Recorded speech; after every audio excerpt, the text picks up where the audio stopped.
Olá a todos, agradecendo a Deus nosso Pai e a Jesus por mais essa oportunidade de estarmos juntos nesse bate-papo agradável em torno do Evangelho segundo o Espiritismo. Mas por quê? Porque o Evangelho é a bússola renovadora dos nossos pensamentos e atitudes. Vai nos pontuando no meio de nossas conversas, no meio de nossos entendimentos, quando estudamos as parábolas, né, ditas por Jesus, quando fazemos aquele balanço interior com a informação que vamos recebendo, nós vamos pautando a nossa vida de forma melhor. Agradecido também à espiritualidade amiga que sempre está conosco, nos auxiliando em todo e qualquer tipo de trabalho realizado aqui. E essa conversa, né, através desse canal, né, desse bate-papo que a gente tem, de estarmos juntos conversando sobre o Evangelho de maneira virtual, essa é a primeira oportunidade desse novo ano, de estarmos juntos aqui. Porque é muito bom nós estarmos juntos fraternalmente e fazendo entendimentos em conjunto. Não há ninguém aqui que seja dono de toda a verdade, e da verdade nós estamos num paulatino aprendizado, cooperando uns com os outros. Então vamos a seguir ver sobre que temática nós falaremos hoje. Então vamos aqui abrir o nosso Evangelho segundo o Espiritismo. Hoje vamos verificar aqui no capítulo número 14, intitulado Honrai a vosso Pai e a vossa mãe. E vamos conversar um pouco aqui sobre o item número 5, que diz: quem é minha mãe e quem são meus irmãos? Uma pergunta que Jesus fez. Vamos lá então conversar sobre isso? E esse capítulo já tem um título, né, que nos faz pensar bastante sobre isso. Honrar pai e mãe. Faz-nos voltarmos para dentro de nós e percebermos que esses que são nossos pais e nossas mães merecem o nosso amor, o nosso carinho, o nosso respeito, a nossa forma de ajudá-los também em meio às suas dificuldades, pois pensemos bem, são tarefas que não são tarefas fáceis, da paternidade à maternidade. Nós sabemos que nós somos espíritos eternos aprendizes. Nós não somos formados, não temos formação de pai, de mãe. A gente vai aprendendo o quê? É na experiência que a gente vai compreendendo aquela responsabilidade que nos coube, que Deus confiou os seus filhos a nós, assim como também nos confiou aos nossos pais. Hoje nós estamos aqui. Então são tarefas que não são fáceis, são tarefas árduas, mas são tarefas de amor, de nós guiarmos os nossos filhos, guiarmos os nossos sobrinhos, os nossos afilhados.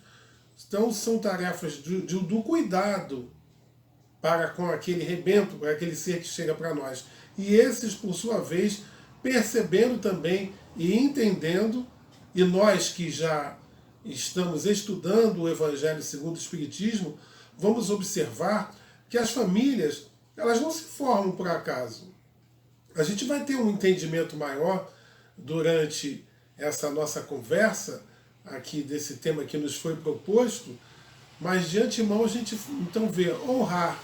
Honrar é justamente tudo isso, é essa conjunção de coisas, de amor, carinho, respeito, auxílio, da gente olhar para aquele espírito que, em meio às suas dificuldades, ele esteve conosco e continua conosco. Porque muitos de nós adultos ainda temos nossos pais encarnados ou desencarnados, preocupados com o nosso bem-estar, preocupados com a nossa assistência, com que rumo que nós estamos tomando nas nossas vidas. Aí vocês vão me dizer, existem aqueles pais só biológicos, né, que tiveram seus filhos e daí então largaram de mão, deixaram de lado.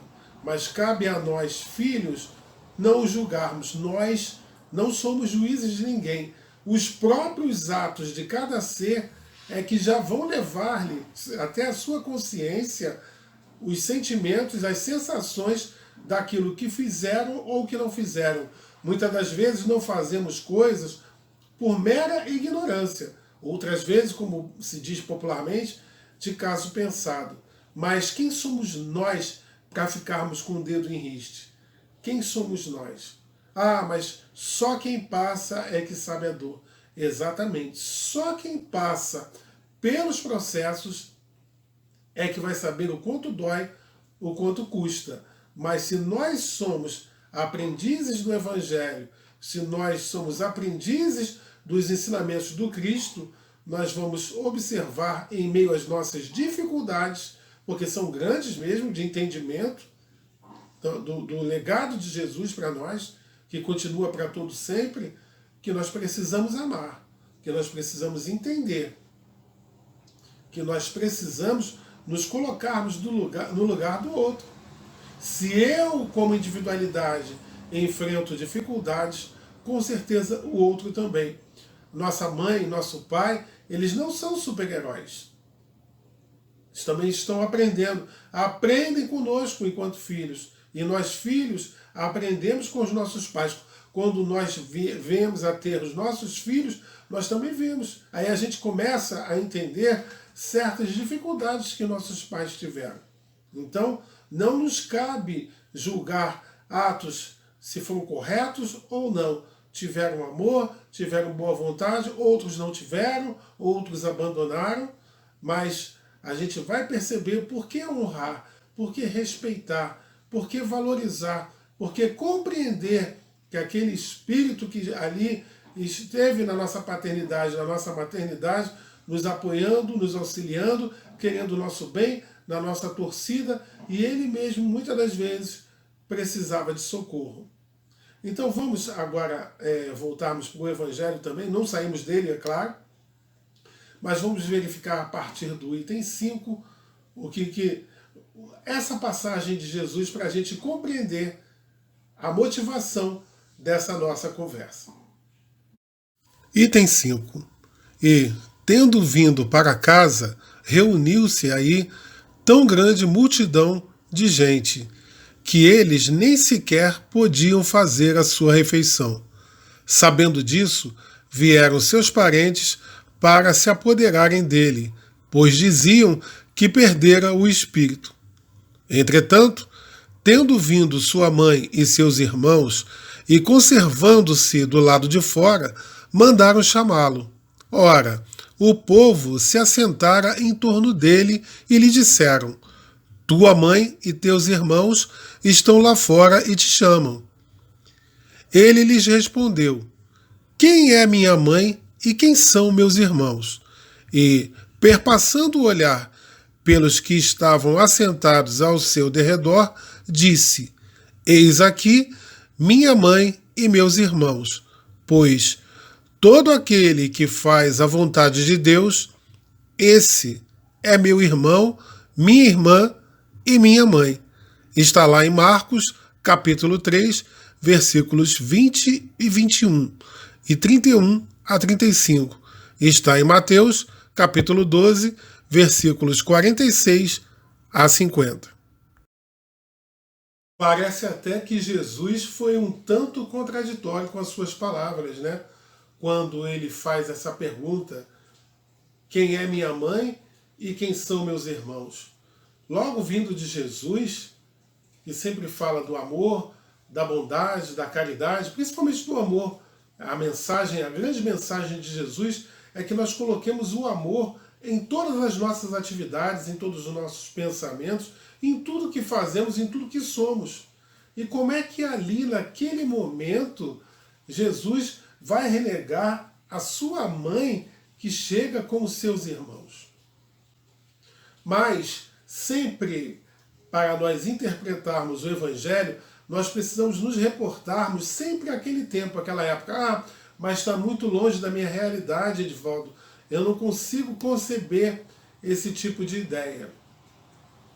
Pois bem, porque Jesus nos falava através de parábolas. As parábolas, elas são para todo sempre. E a cada tempo que vai passando, nós vamos nos aperfeiçoando e melhorando o nosso entendimento a respeito delas.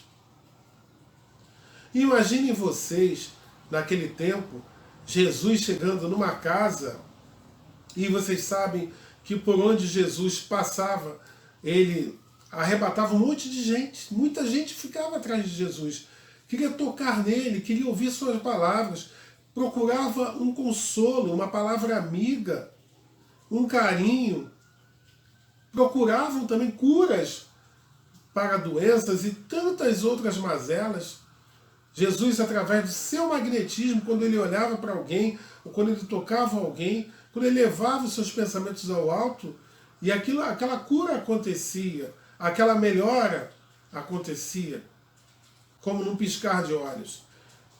Um povo que estava agoniado, escravizado, dolorido, doído, sem ter certeza do amanhã, sem ainda saber sobre a vida futura, somos todos nós que talvez estivéssemos encarnados lá, naquela época, naquele momento, tão sedentos de nos sentirmos melhores. Até hoje, se nós percebermos, o que vai lá no nosso íntimo? O que a gente mais quer?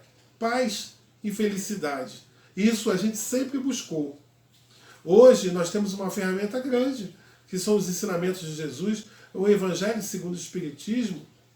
O Espiritismo é essa doutrina bendita, codificada por Kardec, que nos pontua, nos esclarece, nos faz melhorar a nossa visão sobre o todo, sobre tudo. Então imaginem aquelas pessoas ali sedentas por estarem na companhia de Jesus.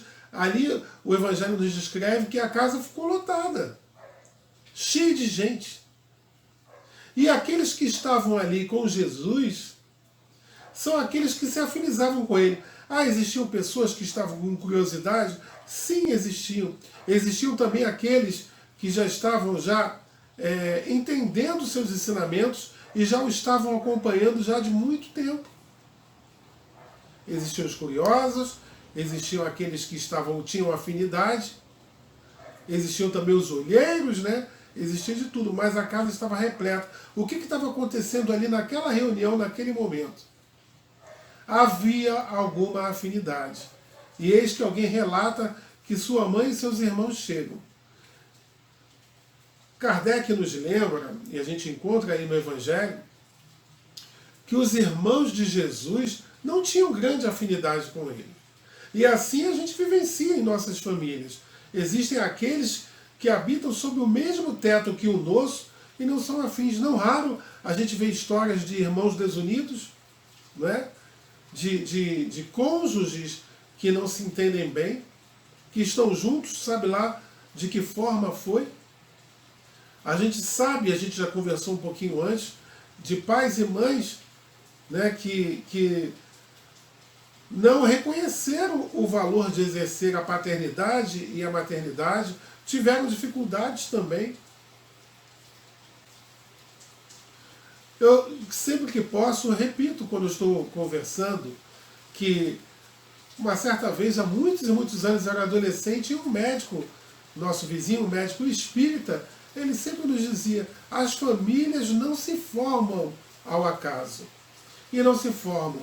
Hoje, aquele bebê lindo que a gente embala, talvez ali esteja o nosso maior inimigo. E está ali conosco mais uma vez para quê? Para que a gente se acerte. Ou talvez nós que o embalamos sejamos o inimigo dele. Então, quando não há afinidade, a gente sabe que as relações não ficam tão boas dentro de uma casa, dentro de um grau de parentesco. Mas, mesmo assim, Jesus não desprezava. Maria não tinha total entendimento da obra que Jesus estava formando, mas sua mãe amada. E a gente observa, quando da crucificação, o como ele se refere a ela. Não há muito escrito sobre isso, mas existia aquela relação amorosa e amistosa entre todos eles. Se nós nos aprofundarmos no Evangelho, vamos perceber que primos, irmãos e muitos dos familiares não entendiam as palavras de Jesus, não entendiam suas atitudes? Pois então, quando ele diz quem é minha mãe e quem são meus irmãos, não há desprezo, ele está falando de afinidade. Ele já está mostrando para a gente a diferença, né, das famílias, as famílias espirituais e das famílias corporais.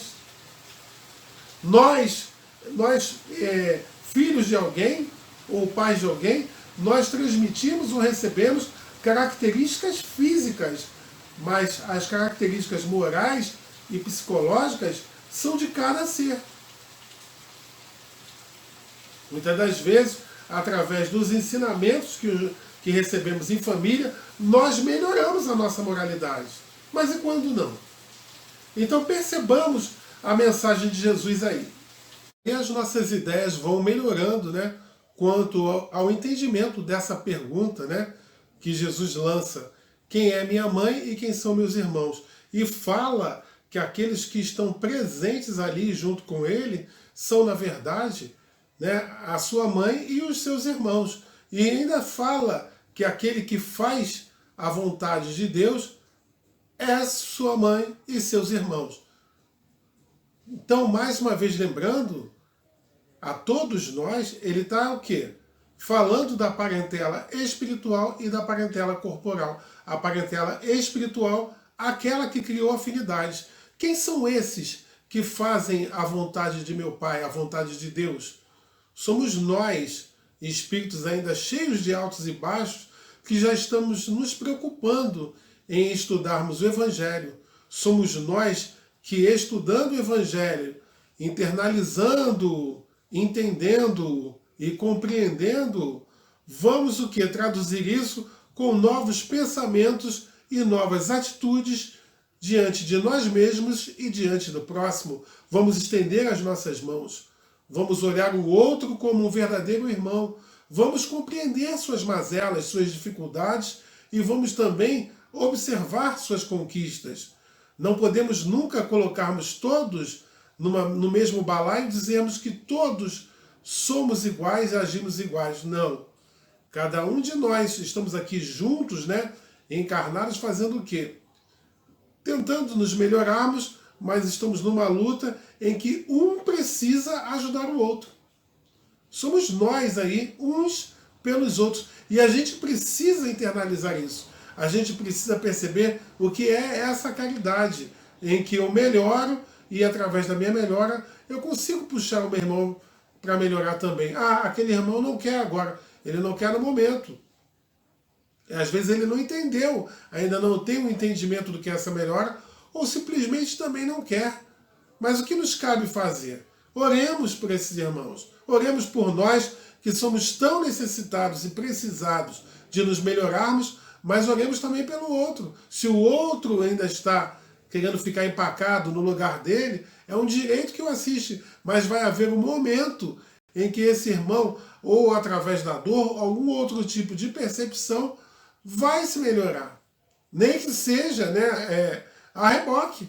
Vai à força. Mas nós precisamos evoluir. Nós, enquanto espíritos, precisamos evoluir. A Terra precisa evoluir. Nós precisamos nos melhorarmos. Mas não daquela forma hipócrita em que muitos gritam tanto e falam tanto em melhora do próximo, mas lá internamente não fazem. Falam e não fazem. Então nós não precisamos mostrar nada a ninguém. Nós só precisamos aprender, internalizar e com isso melhorarmos a nossa forma de ser e de agir para conosco e para com o outro. E pouco importa os que dizem que se Jesus tinha ou não tinha irmãos, ou eram primos e irmãos, se eram filhos de Maria, se eram filhos de José. Fica aí a exemplificação e o entendimento dessa parentela que tem a afinidade e dos que não são afins. Mesmo esses que não tinham afinidade com Jesus, ele os amava e continua amando a esses irmãos, a essas individualidades. Porque nós, mais uma vez repetindo, não somos juízes de ninguém. Hoje a gente muitas das vezes pode se felicitar porque os relacionamentos familiares não são bons, mas oremos, temos a prece ao nosso favor para que nós possamos pedir a ajuda do alto e entendermos também através dessa nossa prece que proferimos pelo outro, pela nossa família e por nós mesmos, que precisamos buscar o entendimento e a verdadeira felicidade. Fica aqui para nós também, talvez sendo redundante, a lembrança da importância de se viver em família, a importância de dividirmos essas experiências, né, tanto no outro plano quanto nesse. Damos importância à convivência familiar. Família é o celeiro onde a gente vai aprendendo a amar em meio às dificuldades, pois dentro da família a gente vai encontrar disputa, a gente vai encontrar ódio, a gente vai encontrar rancor, a gente vai encontrar muita coisa, a gente encontra mazelas. Nós também verificamos que há famílias em que os espíritos já conseguiram ter uma união, em que estão juntos por se amarem. Essas famílias, e muitos de nós conhecemos, elas vêm trazer para nós o quê? Uma exemplificação daquilo que a gente pode ser, daquele entendimento que a gente pode conquistar. Se hoje nós conhecemos alguma família em que todos são unidos, tenho certeza que lá para trás também eles passaram os pedaços deles, mas conseguiram aparar as arestas, porque isso vai não crescendo, isso vai acompanhando várias encarnações até que aqueles irmãos se entendam e juntos ali têm uma missão a praticar. E uma delas eu já falei, exemplificam para nós, existe família perfeita, perfeita totalmente na Terra, a gente não vai encontrar perfeição, mas a gente vai encontrar famílias que já conquistaram aquele patamar através da vivência e da superação de suas dores e de seus desentendimentos. Jesus colocava a sua missão acima de tudo, mas não acima dos bons sentimentos, acima do amor e da fraternidade. Mas o tempo era curto, era breve, ele precisava passar os ensinamentos. Então aqueles com os quais tinham afinidade com ele, então esse era o momento. Então ele aproveitou essa chegada de seus familiares para mais uma vez mostrar qual a diferença em você ter afinidade ou não com o outro. Mas não que isso seja motivo para haver segregação das pessoas. Mas como ele precisava pôr em prática a sua obra, aqueles que estavam disponíveis para ouvi-lo naquele momento, aquele era o momento certo, era o momento necessário dele passar seus ensinamentos. A história não nos mostra, não nos conta, mas sabendo da grandiosidade que é esse Espírito, que é Jesus, é claro que talvez depois dessa reunião ele foi estar com seus irmãos e com a sua mãe. Um Espírito da mais alta luz que nós conhecemos, a nossa maior referência. Jesus é o nosso modelo e guia, e ele não seria contraditório com suas palavras, com seus ensinamentos. Então, se muita coisa não há nas Escrituras, muita coisa foi interpretada também da forma como cada um escreveu, né? Porque façamos um exercício. Quantos de nós, diante de um acontecimento, vamos ter visões diferenciadas enquanto espectadores daquilo que nós estamos assistindo, daquilo que nós soubemos?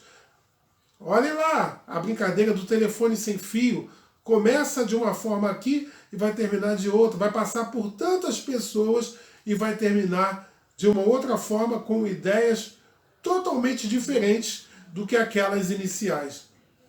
Portanto, foquemos na mensagem, nessa mensagem que para o próximo estudo que seguirá, né, do Evangelho, o Evangelho vai estar se aprofundando muito mais nesses temas da parentela espiritual e da parentela corporal. Tá bom? Aproveito o ensejo para trazer aqui um trechinho aqui lá do Evangelho Rede Vivo, livro 2 da FEB. A despeito dos laços transitórios do sangue, somos todos irmãos, filhos do mesmo Pai, que é Deus. Não importa a cor, a raça, a religião, o credo político a que cada um pertence. Estas coisas são transitórias e deixam o espírito logo que desencarne. Também são transitórios os laços consanguíneos, Pela desencarnação, estes laços se desfazem, permanecendo apenas os laços da afeição e da simpatia que unem os espíritos uns aos outros. No mundo espiritual, nossa verdadeira pátria, não há pais, mães, maridos e esposas. Há apenas irmãos, filhos de Deus. Bem, a nossa conversa vai chegando ao final. Dá uma vontade da gente continuar conversando sobre família, conversando sobre o que precisamos fazer de estendermos a caridade além das fronteiras de nossas casas, né, de nosso grau de parentesco, né, dos nossos laços consanguíneos. Aí me deu uma vontade de rever, como sempre faço, álbum de família, né, em que a gente encontra irmãos que já estão até desencarnados, o tempo passou, muitos cresceram, nós envelhecemos, mas família é tudo de bom, é importante. Seja a nossa família consanguínea, ou seja a nossa família adotiva, sejam nossos pais biológicos, nossos irmãos biológicos, ou pais e irmãos adotivos, valorizemos a família, valorizemos os nossos pais, valorizemos os nossos irmãos, aqueles que estão no nosso círculo familiar, tios, tias, primos, primas, padrinhos, né, compadres, cunhados, cunhadas, seja o que for, gente, mas vamos valorizar todos esses irmãos, porque nós estamos juntos, não por acaso. Estamos todos nós num grande aprendizado e seremos seres melhores quando nós nos entendermos mutuamente. As dificuldades chegarão nos nossos tetos, mas nós, com a nossa fé, com a nossa confiança, nós nos afinizando com as ajudas que recebemos do alto e, mais uma vez, internalizando o Evangelho bendito, nós todos faremos um grande sucesso, um sucesso da grande melhora espiritual. Muita luz, muita paz, muita bênçãos a todos e até a próxima oportunidade.